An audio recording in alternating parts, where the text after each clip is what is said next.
नमस्कार, मैं अनीता चौधरी और न्यूज़ अड्डा में आप सभी का स्वागत है। जम्मू कश्मीर में गुरुवार से ही आतंकवादियों के और सुरक्षा बलों के बीच फायरिंग चल रही थी और इस इनकाउंटर में सुरक्षा बलों को बड़ी कामयाबी मिली है। 5 लश्कर ए तैयबा के आतंकवादी मारे गए हैं, जिनमें से एक डिस्ट्रिक्ट कमांडर जो कि पाकिस्तानी नागरिक था वो भी मारा गया है। उसका नाम निशाज लोन इलियास खिताब बताया जा रहा है। और इस इनकाउंटर के बाद जो रिकवरी हुई है उसमें अगर बात करें तो काफ़ी बड़ी मात्रा में आर्म्स एंड एमिनेशंस जो हैं वो सुरक्षा बलों के हाथ लगे हैं। सर्च ऑपरेशन जारी है, लेकिन ये बड़ी कामयाबी इस तौर पे भी है कि 2021 में अगर देखें तो किसी भी आतंकवादी गतिविधि को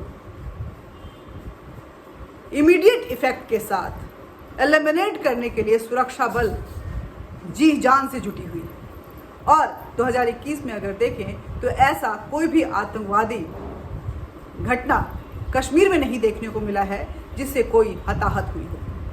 हाँ, इस एनकाउंटर में शुरुआती दौर में दोनों तरफ की गोलीबारी की वजह से हमारी भारतीय सेना का एक जवान भी जरूर शहीद हुआ है, लेकिन देश के नाम इस शहादत को पूरा देश सलाम कर रहा है। लेकिन मुश्किल ये है कि इस एनकाउंटर पे आतंकवादियों की हिमायती महबूबा मुफ्ती एक बार फिर सवाल खड़े कर रही हैं और भारत सरकार से जवाब मांग रही हैं। उनका कहना है कि आतंकवादियों में जो एक 17 साल का लड़का था उसकी मौत के लिए आखिर कौन जिम्मेदार है। और जिस तरह की कार्रवाई भारतीय सेना की तरफ से की जा रही है, भारतीय सुरक्षा बल की तरफ से की जा रही है, कहीं ना कहीं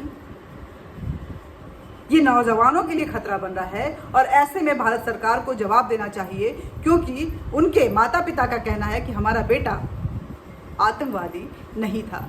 अगर वो आतंकवादी नहीं था तो फिर आतंकवादियों के साथ घुसकर फायरिंग क्यों कर रहा था? वो कौन था आखिर जो सुरक्षा बलों पे लगातार गोलियां चला रहा था? ये ऑपरेशन भारतीय सेना के राजपूताना राइफल और जम्मू कश्मीर पुलिस के ज्वाइंट वेंचर के थ्रू लॉन्च किया गया था। स्पेसिफिक इनपुट पे पुलवामा में सर्च एंड कॉर्डन ऑपरेशन गुरुवार को शुरू किया गया था और इस सर्च ऑपरेशन के दौरान ही आतंकवादियों की तरफ से गोलीबारी शुरू हो गई थी। जवाबी कार्रवाई सेना की तरफ से भी माकूल दिया गया और इस जवाबी कार्रवाई में पहले हमारे सेना का एक जवान शहीद हो गया। लेकिन शुक्रवार आते आते इस एक शहादत के बदले हमारी सुरक्षा बलों ने ऐसा मुंह तोड़ जवाब दिया कि पाकिस्तान के लश्कर ए तैयबा का जो डिस्ट्रिक्ट चीफ था उसके सहित 5 आतंकियों को ढेर कर दिया। आपको बता दें कि जब से 370 जम्मू कश्मीर में लागू हुआ है, आतंकवादी घटनाओं में जबरदस्त गिरावट आई है। सुरक्षा बलों की अगर बात करें तो उनके मौत में भी परसेंटेज जो है वो कम हुए हैं। जो स्थानीय नागरिक हैं उनके बचाव के लिए बहुत ही जरूरी कदम उठाए जा रहे हैं और घुसपैठ को रोकने के लिए जबरदस्त लामबंदी और नाकेबंदी की गई है। आज लश्करे के 5 आतंकवादी मारे गए हैं और जो जम्मू एयरबेस पे ड्रोन हमला हुआ था उसकी जिम्मेदारी उसमें भी लश्कर के हाथ सामने आए थे। माना जा रहा है कि इन ड्रोन हमलों के जरिए पाकिस्तान असला बारूद कश्मीर में भेजने की कोशिश कर रहा है ताकि आतंकी गतिविधियों में तेजी लाई जा सके, क्योंकि सीमा पे नाकेबंदी जो है ज़बरदस्त है। इसलिए इनकर्सन और इंट्रूजन जो है, जो घुसपैठ है, वो नामुमकिन सा होता दिख रहा है। ऐसे में कोशिश ये की जा रही है कि ड्रोन के जरिए उन पॉइंट्स को पॉइंट आउट किया जाए जहां थोड़ी गैप है। चाहे वो इंटरनेशनल बॉर्डर हो, चाहे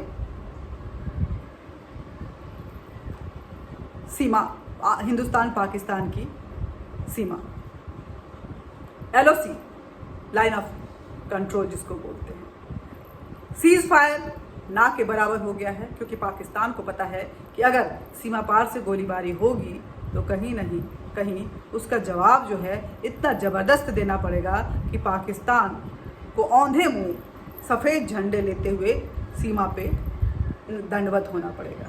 तो ये सारी चीज़ें पाकिस्तान को पता है, लेकिन इन सब के बीच जिस तरह से जम्मू कश्मीर में आतंकवाद की हिमायतगिरी महबूबा मुफ्ती कर रही हैं, वो कहीं ना कहीं वहाँ के नौजवानों के लिए खतरा बनता जा रहा है, जम्मू कश्मीर की सुरक्षा के लिए खतरा बनता जा रहा है।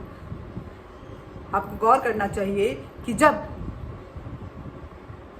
महबूबा मुफ्ती दिल्ली आई थी प्राइम मिनिस्टर के साथ मीटिंग करने के लिए, तो महबूबा मुफ्ती के बोल भी कुछ पाकिस्तानों वाले ही थे। इन पाकिस्तानी आतंकवादियों के साथ वो पाकिस्तान की भी हिमायतगिरी करती रही हैं।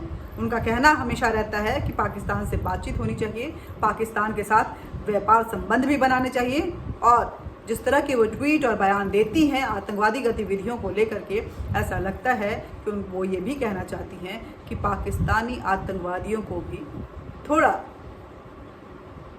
मरवत के साथ हैंडल करना चाहिए, उनके साथ भी रिश्ते बना कर रखना चाहिए। महबूबा मुफ्ती साहिबा, आपको बता दें कि कश्मीर से 370 हट चुका है और अब पाकिस्तान बौखलाया हुआ है। आपकी ये जो दरिया दिली पाकिस्तान की तरफ है, आतंकवादियों की तरफ है, वो कहीं ना कहीं आपके लिए ही जानलेवा साबित होगा। ऐसे में हिंदुस्तान की बोली के साथ जम्मू कश्मीर की सुरक्षा में अपनी सहभागिता जरूर निभाइए। जय हिंद, जय भारत। भारतीय सेना के शहीद उस जवान को भी मेरा सलाम है, और सलाम है हमारे देश की सुरक्षा बलों को जो इस तरह से पाकिस्तान के हर नापाक हरकत को नाकामयाब कर रही है। नमस्कार। वीडियो को ज़्यादा से ज़्यादा शेयर करें, लाइक करें, सब्सक्राइब करें और अपने सुझाव हमारे कमेंट बॉक्स में ज़रूर दें। मिलते रहेंगे और ये बातचीत का सिलसिला भी जारी रहेगा। जय हिंद, जय भारत।